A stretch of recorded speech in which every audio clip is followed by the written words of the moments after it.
मसीह में मेरे प्यारे भाइयों बहनों, गॉड ब्लेस यू। परमेश्वर आप सबों को आशीष दे।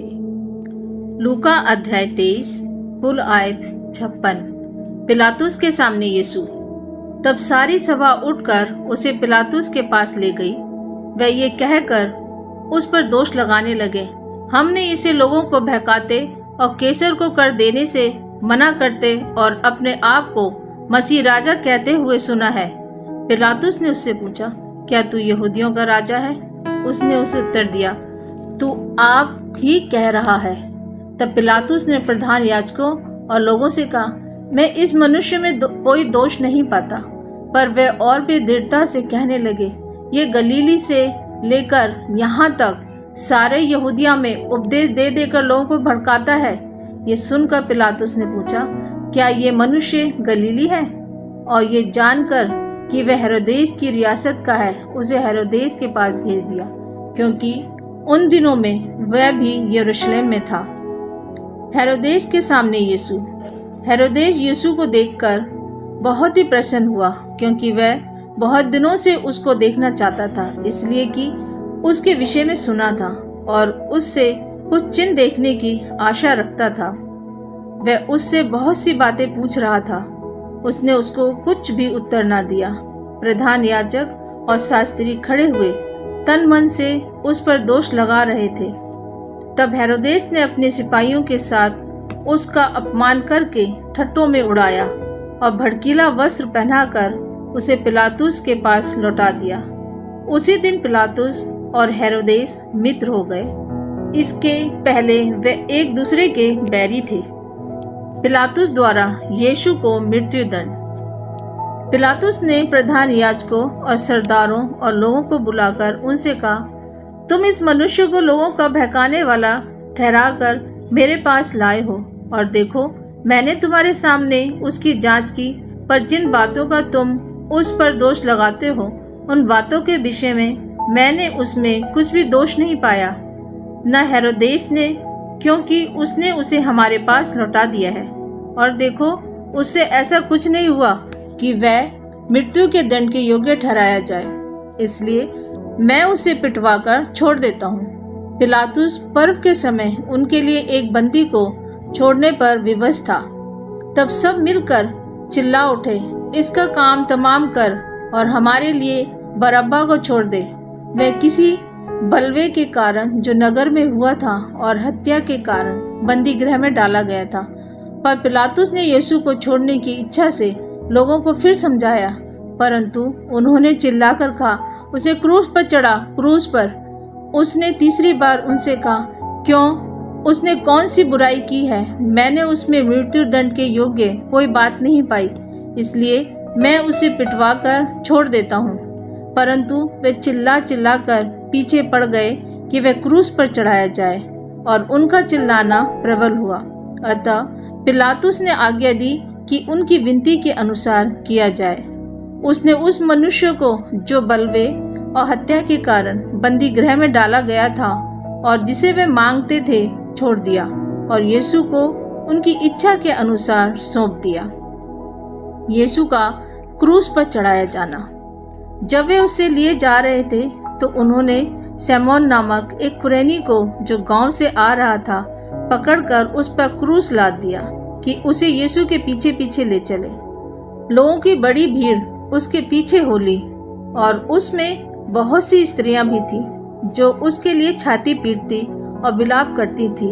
यीशु ने उनकी ओर मुड़कर कहा, हे यरूशलेम की पुत्रियों, मेरे लिए मत रो, परंतु अपने और अपने बालकों के लिए रो, क्योंकि देखो वे दिन आते हैं जिनमें लोग कहेंगे, धन्य है वे जो बांझ हैं और वे गर्भ जो ना जने और वे स्तन जिन्होंने दूध ना पिलाया।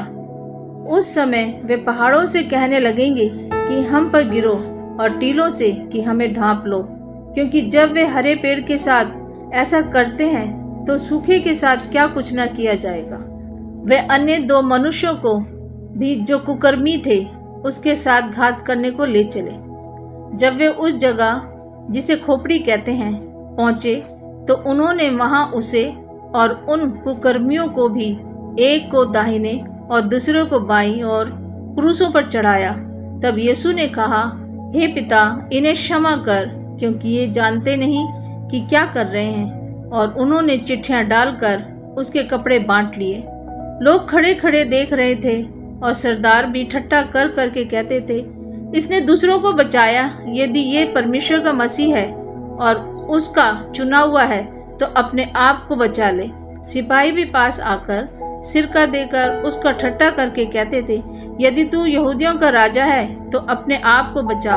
और उसके ऊपर एक दोष पत्र भी लगा था, ये यहूदियों का राजा है। मन फिराने वाला कुकर्मी। जो कुकर्मी वहां लटकाए गए थे, उनमें से एक ने उसकी निंदा करके कहा, क्या तू मसीह नहीं? तो फिर अपने आप को और हमें बचा। इस पर दूसरे ने उसे डांट कर कहा, क्या तू परमेश्वर से भी नहीं डरता? तू भी तो वही दंड पा रहा है और हम तो न्याय अनुसार दंड पा रहे हैं, क्योंकि हम अपने कर्मों का ठीक फल पा रहे हैं। पर इसने कोई अनुचित काम नहीं किया।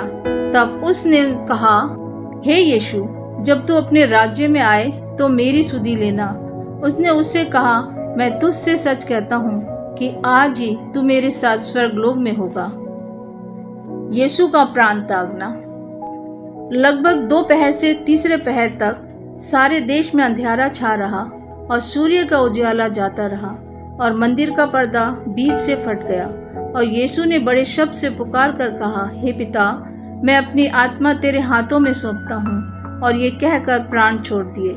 सूबेदार ने जो कुछ हुआ था देखकर परमेश्वर की बड़ाई की और कहा, निश्चय ये मनुष्य धर्मी था। और भीड़ जो ये देखने को इकट्ठी हुई थी, इस घटना को देखकर छाती पीटती हुई लौट गई।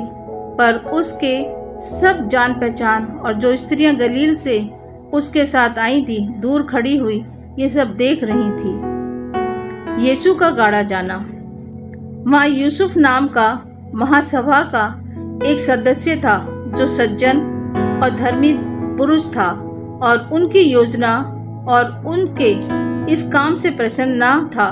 वे यहूदियों के नगर अरिमतिया का रहने वाला और परमेश्वर के राज्य की बाट जोहने वाला था। उसने पिलातुस के पास जाकर यीशु का शव मांगा और उसे उतारकर मलमल की चादर में लपेटा और एक कब्र में रखा जो चट्टान में खुदी हुई थी और उसमें कोई कबीना रखा गया था। वह तैयारी का दिन था और सबत का दिन आरंभ होने पर था। उन स्त्रियों ने जो उसके साथ गलील से आई थी पीछे पीछे जाकर उस कब्र को देखा और ये भी कि उसका शव किस रीति से रखा गया है। तब उन्होंने लौटकर सुगंधित वस्तुएं और इत्र तैयार किया और सबत के दिन उन्होंने आज्ञा के अनुसार विश्राम किया। आमीन। लूका अध्याय 24 कुल आयत 53। यीशु का पुनरुत्थान। परंतु सप्ताह के पहले दिन बड़े भोर को वह उन सुगंधित वस्तुओं को जो उन्होंने तैयार की थी लेकर कब्र पर आई। उन्होंने पत्थर को कब्र पर से लुढ़का हुआ पाया, पर भीतर जाकर प्रभु यीशु का शव न पाया। जब वे इस बात से भौचक्की हो रही थी तो देखो, दो पुरुष झलकते वस्त्र पहने हुए उनके पास आ खड़े हुए। तब वे डर गईं और धरती की ओर मुंह झुकाए रहीं। तो उन्होंने उनसे कहा, तुम जीवते को मरे हुओं में क्यों ढूंढती हो? वह यहाँ नहीं परंतु जी उठा है। स्मरण करो कि उसने गलील में रहते हुए तुमसे कहा था, अवश्य है कि मनुष्य का पुत्र पापियों के हाथ में पकड़वाया जाए और क्रूस पर चढ़ाया जाए और तीसरे दिन जी उठे। तब उसकी बातें उनको स्मरण आई और कब्र से लौटकर उन्होंने उन 11 को और अन्य सब को ये सब बातें कह सुनाई। जिन्होंने प्रेरितों से ये बातें कहीं वे मरियम मगदलिनी और योअन्ना और याकूब की माता मरियम और उनके साथ की अन्य स्त्रियां भी थीं। परंतु उनकी बातें उन्हें कहानी सी जान पड़ी और उन्होंने उनकी प्रतीति न की। तब पतरस उठकर कब्र पर दौड़ा गया और झुककर केवल कपड़े पड़े देखे और जो हुआ था उससे अचंभा करता हुआ अपने घर चला गया। इमाउस के मार्ग पर चेलों के साथ। उसी दिन उनमें से 2 जन इमाउस नामक एक गांव को जा रहे थे जो यरूशलेम से कोई 7 मील की दूरी पर था। वे इन सब बातों पर जो हुई थी आपस में बातचीत करते जा रहे थे। और जब वे आपस में बातचीत और पूछताछ कर रहे थे तो यीशु आप पास आकर उनके साथ हो लिया, परंतु उनकी आंखें ऐसी बंद कर दी गई थी कि उसे पहचान न सके। उसने उनसे पूछा, ये क्या बातें हैं जो तुम चलते चलते आपस में करते हो? वे उदास से खड़े रह गए। ये सुनकर उनमें से क्लियोपास नामक एक व्यक्ति ने कहा, क्या तू यरूशलेम में अकेला परदेसी है जो नहीं जानता कि इन दिनों में उसमें क्या क्या हुआ है? उसने उनसे पूछा, कौन सी बातें? उन्होंने उससे कहा, यीशु नासरी के विषय में, जो परमेश्वर और सब लोगों के निकट काम और वचन में सामर्थी भविष्यवक्ता था। और प्रधान याजकों और हमारे सरदारों ने उसे पकड़वा दिया कि उस पर मृत्यु की आज्ञा दी जाए और उसे क्रूस पर चढ़ाया। परंतु हमें आशा थी कि वही इज़राइल को छुटकारा देगा। इन सब बातों के सिवाय इस घटना को हुए 3रा दिन है और हम में से कई स्त्रियों ने भी हमें आश्चर्य में डाल दिया है, जो भोर को कब्र पर गई थी और जब उसका शव न पाया तो ये कहती हुई आई कि हमने स्वर्गदूतों का दर्शन पाया जिन्होंने कहा है कि वह जीवित है। तब हमारे साथियों में से कई एक कब्र पर गए और जैसा स्त्रियों ने कहा था वैसा ही पाया, परंतु उसको ना देखा। तब उसने उनसे कहा, हे निर्बुद्धियों और भविष्यवक्ताओं की सब बातों पर विश्वास करने में मंदमतियों, क्या अवश्य ना था कि मसीह ये दुख उठाकर अपनी महिमा में प्रवेश करे? तब उसने मूसा से और सब भविष्यवक्ताओं से आरंभ करके सारे पवित्र शास्त्र में से अपने विषय में लिखी बातों का अर्थ उन्हें समझा दिया। इतने में वे उस गांव के पास पहुंचे जहां वे जा रहे थे और उसके ढंग से ऐसा जान पड़ा कि वे आगे बढ़ना चाहता है, परंतु उन्होंने ये कहकर उसे रोका, हमारे साथ रह, क्योंकि संध्या हो चली है और दिन अब बहुत ढल गया है। तब वह उसके साथ रहने के लिए भीतर गया। जब वह उनके साथ भोजन करने बैठा तो उसने रोटी लेकर धन्यवाद किया और उसे तोड़कर उनको देने लगा। तब उनकी आंखें खुल गईं और उन्होंने उसे पहचान लिया और वह उनकी आंखों से छिप गया। उन्होंने आपस में कहा, जब वह मार्ग में हमसे बातें करता था और पवित्र शास्त्र का अर्थ हमें समझाता था, तो क्या हमारे मन में उत्तेजना न उत्पन्न हुई? वे उसी घड़ी उठकर यरूशलेम को लौट गए और उन 11 और उनके साथियों को इकट्ठा पाया।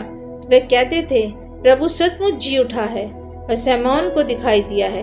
तब उन्होंने मार्ग की बातें उन्हें बता दी और ये भी कि उन्होंने उसे रोटी तोड़ते समय कैसे पहचाना। यीशु का चेलों को दिखाई देना। वे ये बातें कह ही रहे थे कि वह आप ही उनके बीच में आ खड़ा हुआ और उनसे कहा, तुम्हें शांति मिले। परंतु वे घबरा गए और डर गए और समझे कि हम किसी भूत को देख रहे हैं। उसने उनसे कहा, क्यों घबराते हो और तुम्हारे मन में क्यों संदेह उठते हैं? मेरे हाथ और मेरे पाँव को देखो कि मैं वही हूँ। मुझे छूकर देखो, क्योंकि आत्मा के हड्डी मांस नहीं होता जैसा मुझ में देखते हो। ये कहकर उसने उन्हें अपने हाथ पांव दिखाए। जब आनंद के मारे उनको प्रतीत न हुई और वे आश्चर्य करते थे, तो उसने उनसे पूछा, क्या यहाँ तुम्हारे पास कुछ भोजन है? उन्होंने उसे भुनी हुई मछली का टुकड़ा दिया। उसने लेकर उनके सामने खाया।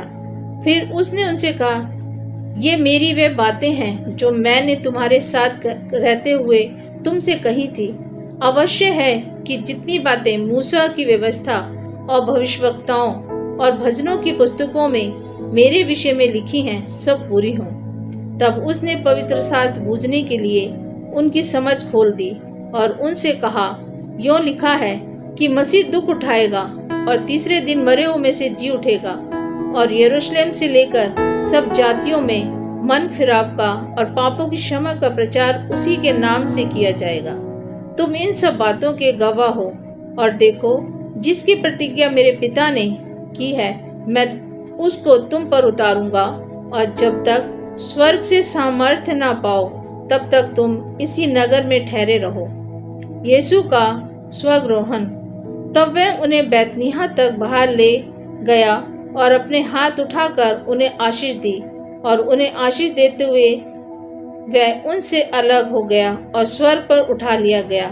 तब वह उसको दंडवत करके बड़े आनंद से यरूशलेम को लौट गए, और वह लगातार मंदिर में उपस्थित होकर परमेश्वर की स्तुति किया करते थे। आमीन।